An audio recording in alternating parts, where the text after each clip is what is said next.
Defence minister அவருடைய துணைவியார் கூட தமிழ்நாட்டுக்கு வந்தாங்க. அவங்க எங்கே ட்ரீட்மெண்ட் எடுத்தாங்க? கோவையில் ஒரு தனியார் மருத்துவமனையில். நரேந்திர மோடி அவர்களுடைய சகோதரர் கூட தமிழ்நாட்டில் வந்து சிகிச்சை பெற்றதாக இன்றைக்கு இருக்கிறது. அவரும் தனியார் மருத்துவமனை. ஒரு உயர் பொறுப்புகளில் இருப்பவர்கள் அரசு மருத்துவமனைக்கு போகும்போது அங்கே பொதுமக்களுக்குரிய இந்த சேவைகள் பாதிக்கப்படும் என்பது. மக்கள் நல்வாழ்வுத்துறையில் மாண்புமிகு தமிழ்நாட்டின் முதலமைச்சருடைய வழிகாட்டுதலோடு இந்த அரசு பொறுப்பேற்றதற்கு பிறகு பல்வேறு புதிய சிறப்பு திட்டங்கள் தொடர்ச்சியாக செயல்படுத்தப்பட்டு கொண்டிருக்கிறது.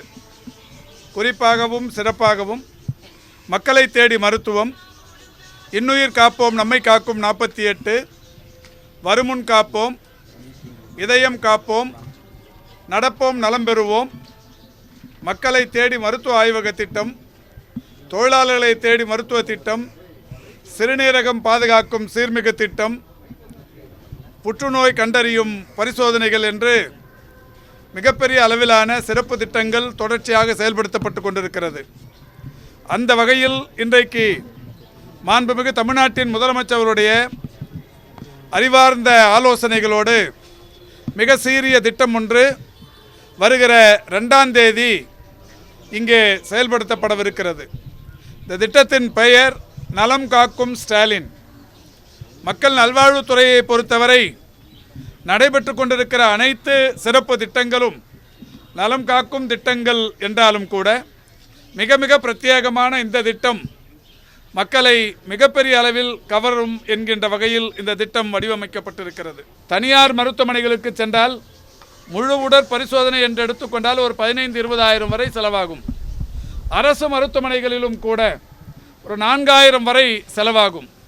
அந்த வகையில் அந்த முழு உடற் பரிசோதனை என்பது இன்றைக்கு இருக்கிற காலச்சூழலில் மக்களுக்கு அவசியமான ஒன்றாக இருக்கிறது. இந்த நிலையில் மாண்புமிகு தமிழ்நாட்டின் முதலமைச்சர்கள் மக்களை தேடி போய் முழு உடற் பரிசோதனைகள் செய்து கொள்ளும் என்ற மகத்தான திட்டத்திற்கு நலம் காக்கும் ஸ்டாலின் என்கின்ற பெயர் வைத்து இந்த திட்டத்தை வருகிற 2ஆம் தேதி காலை இங்கே தொடங்கி வைக்கவிருக்கிறார்கள். இன்றைக்கு தொடங்கப்படுகிற இந்த நலம் காக்கும் ஸ்டாலின் முகாம்களின் மூலம் இந்த காப்பீட்டு திட்டத்தில் புதிதாக இணைபவர்கள் அல்லது அவர்களுக்கு இருக்கிற அந்த சந்தேகங்களை தீர்த்து கொள்ளுகிற வகையிலான முகாம்களும் இதில் இடம்பெறவிருப்பது என்பது மகிழ்ச்சிக்குரிய ஒன்று. அதோடு மட்டுமல்ல, தற்போது உலகையே அச்சுறுத்தி கொண்டிருக்கின்ற இன்னொரு பெரிய நோய் பாதிப்பு புற்றுநோய் பாதிப்பு. எனவே இந்த புற்றுநோய் பாதிப்புகளை இங்கேயே கண்டறிவது, வாய் புற்றுநோய், கருப்பை வாய் புற்றுநோய், மார்பக புற்றுநோய் என்று பல்வேறு வகைகளிலான ஆண் பெண் இருபாலருக்குமான புற்றுநோய் பாதிப்புகளை கண்டறிகிற பணிகளும் இந்த முகாம்களில் நடத்தப்படவிருக்கிறது.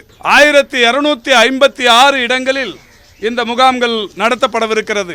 இந்த 1256 முகாம்களிலும் ஓராண்டுக்குள் தமிழகத்தின் ஒட்டுமொத்தமாகவே தங்களுக்கு இருக்கிற நோய் பாதிப்புகளை நேரடியாக அறிந்து கொண்டு இந்த நோய் பாதிப்புகளுக்கான தீர்வுகளை நோக்கி நகர்வதற்கு பொதுமக்களுக்கு ஏதுவான வகையில் இந்த பரிசோதனைகள் அமையும். ஒரு நாள் காலை 9 மணி முதல் பிற்பகல் 4 மணி வரை ஒவ்வொரு நாளும் இந்த முகாம் நடைபெறுகிற போது இந்த முகாம் நடைபெறுவதற்குரிய சனிக்கிழமைகள் மட்டுமே நடைபெறும். சனிக்கிழமைகள் மட்டுமே நடைபெறுகிற இந்த முகாமை பொறுத்தவரை இப்பொழுது இங்கே பெருநகர மாநகராட்சியின் சார்பில் 15 முகாம்கள் என்றால் மாநகராட்சி நிர்வாகம் முன்கூட்டியே இந்த பகுதி மக்களுக்கு அறிவித்து விடுவார்கள். துண்டறிக்கைகளின் மூலம், சுவரொட்டிகளின் மூலம், ஆட்டோ பிரச்சாரத்தின் மூலம், இப்படி பல்வேறு வகைகளின் மூலம் மாநகராட்சி நிர்வாகமும் மக்கள் பிரதிநிதிகளும் ஒருங்கிணைந்து இந்த முகாம் நடைபெறுகிற இடத்தையும் நோக்கத்தையும் பொதுமக்களுக்கு விழிப்புணர்வை ஏற்படுத்துவார்கள். முழுமைக்குமான கட்டணம் இல்லாதது, ₹1 கூட செலவில்லாமல், நான் ஏற்கனவே சொன்னேன், தனியார் மருத்துவமனைகளுக்கு போய் முழு உடற் பரிசோதனை செய்து கொள்ள வேண்டுமென்றால் 15-20 வரை செலவாகும். அரசு மருத்துவமனைகளிலும் கூட ஒரு 4000 வரை செலவாகும்.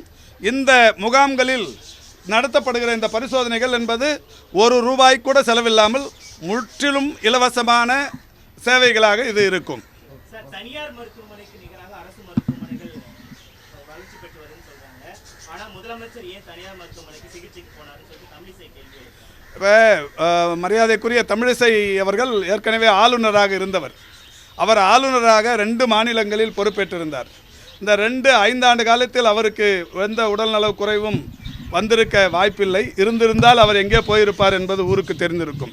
இப்போ ராஜ்நாத் தமிழ்நாட்டின் இந்தியாவின் டிஃபென்ஸ் மினிஸ்டர் அவருடைய துணைவியார் கூட தமிழ்நாட்டுக்கு வந்தாங்க. அவங்க எங்கே ட்ரீட்மெண்ட் எடுத்தாங்க? கோவையில் ஒரு தனியார் மருத்துவமனையில்.